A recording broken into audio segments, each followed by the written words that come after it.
Jazakallah khair, Dr. Zakir.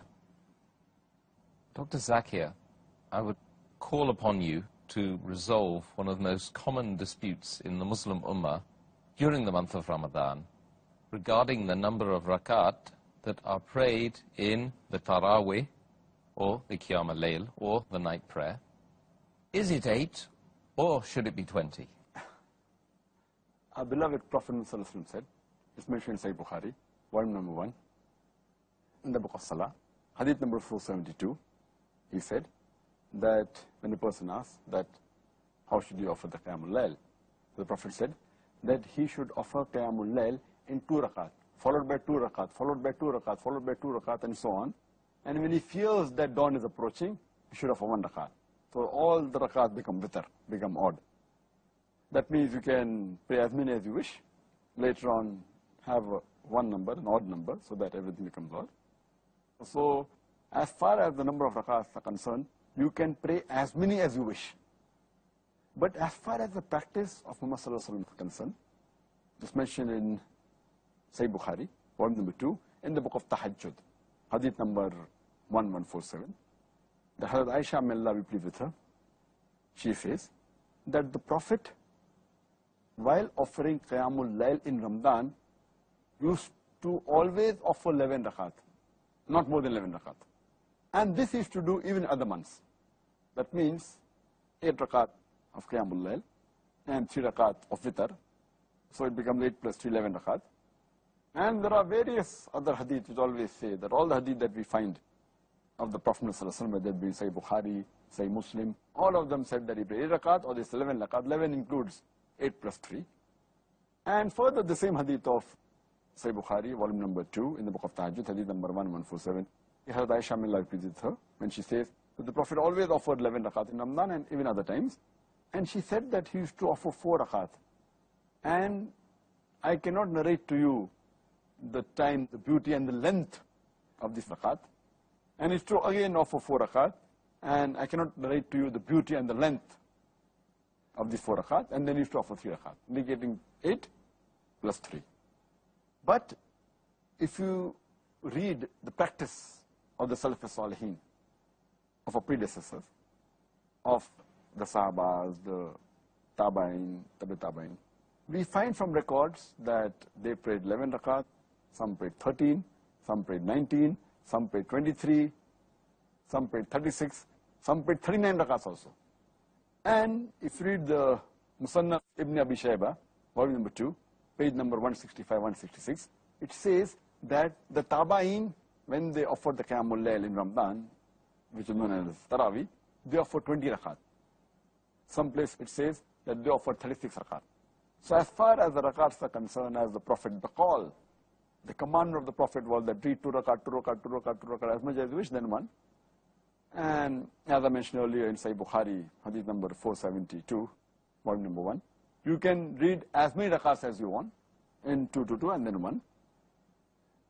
But if you want to follow the sunnah of the Prophet always offered 8 rakat plus 3.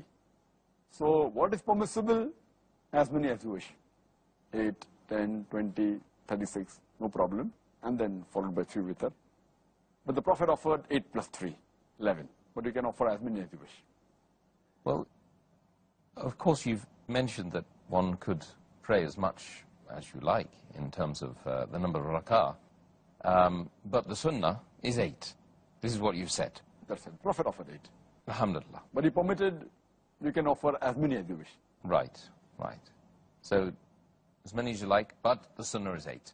However, if a person or a group of people pray 8 in 1 hour, and another group of people pray 20 in 1.5 hours, which would you say is the best? Here your question has got 2 portions. One is the number of rakat, other is the length. As I mentioned in the earlier answer, that the longer it is, the better it is. The Prophet said that. And the other is that any rakat is fine, Prophet offered 8. Now, 8 and 1 hour is better, or 20 and 1.5 hours is better. Before I answer this question, I'll tell you that if a person is offering his salah in a mosque, which is praying in congregation 8 rakat, he should not get up and pray additional 12 and make it 20, because he feels 20 is better. Neither should a person who's offering Tarawee or the Qiyamul Layl in Ramzan offers his Qiyamul Layl in a mosque which is offering 20 rakat in Jama. He should not offer 8 rakat and walk out, because the Prophet said that a person who prays along with the Imam and ends with the Imam, it is as though he has offered the Salah for the whole night. So we should be more tolerant and agree that the Prophet allowed all types. If a person wants to offer 20, if he's offering in a mosque of 8 rakat in Jama, offer 8 rakat in Jama, he can go home and offer the remaining balance of the 20, that's 12 rakat. As far as the question is concerned, which is better, 8 rakat and 1 hour, or 20 rakat and 1.5 hour? Here again, as I said, that the command of the Prophet is that you can offer as many as you wish, and the longer it is. The longer it is better. But the Prophet offered long and 8 rakat. So if you ask me which is better, both acceptable, but the better would be that if he offers the same length, but with 8 rakat. Same length, 8 rakat, whether it be 1 hour, 2 hour, or 3 hours. So if you ask me 1 hour with 8 rakat is better, or 1 hour with 20 rakat is better, I would prefer 1 hour with 8 rakat. But, as the question is, if it's 1 hour with 8 rakat, and 1.5 hour with 20 rakat, I would prefer 20 rakat, 1.5 hour. Because the call of the Prophet is longer the better which you're doing. And again the call is you can offer as many as you wish. So I would prefer 20 rakat and 1.5 hour, rather than 8 rakat and 1 hour. And that's what we see in the Haramain. They're 20 rakat, but they're long for approximately 2 hours there. And in the other mosque, they're 8 rakat and shorter duration. But in both the Haramain, Masjid Haram in Makkah and Medina, mashallah, they are for long hours. As it is the Haramain, you get multiple rewards. You get 1,000 times in the Masjid al-Nabawi and 100,000 in Masjid Haram Makkah. Yes, absolutely. Well, thank you very much, Dr. Zakir, regarding that superb answer.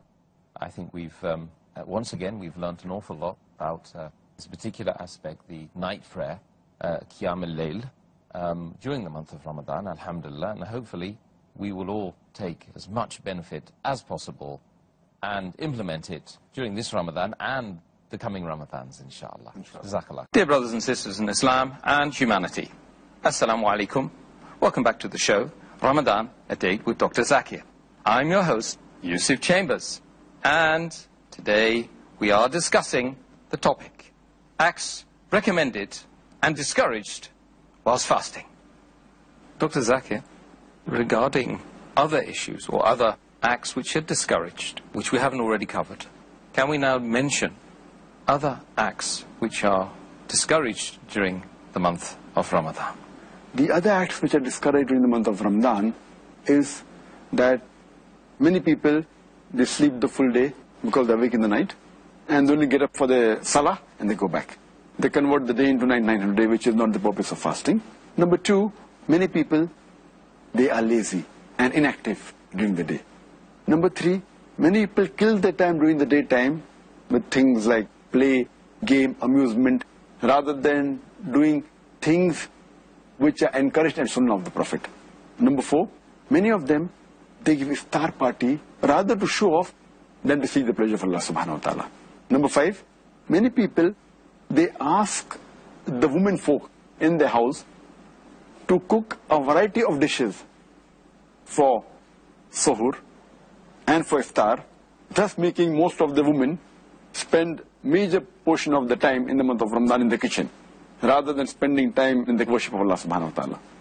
The sixth mistake that people make is that they spend a lot of time in renovation of the house in the month of Ramadan, trying to prepare for Eid, rather than worshiping Allah subhanahu wa ta'ala. The seventh thing that discouraged is many people stay awake the full night and indulge in activities which are unproductive rather than worshiping Allah subhanahu wa ta'ala. Number eight is that many people, they spend time in excessive socializing after Tarawee, after Qiyamul Layl. Number nine is many people spend time in shopping. They spend most part of the night in shopping. Number 10 is that they spend excessive time in eating the full night. Number 11 is many of them, they spend the night loitering and roaming about rather than worshiping Allah subhanahu wa ta'ala. And number 12 is that many of them, they spend the last ashra, the last 10 days, preparing for Eid, rather than worshipping Allah subhanahu wa ta'ala. So these acts should be discouraged. May Allah encourage us towards spending our time productively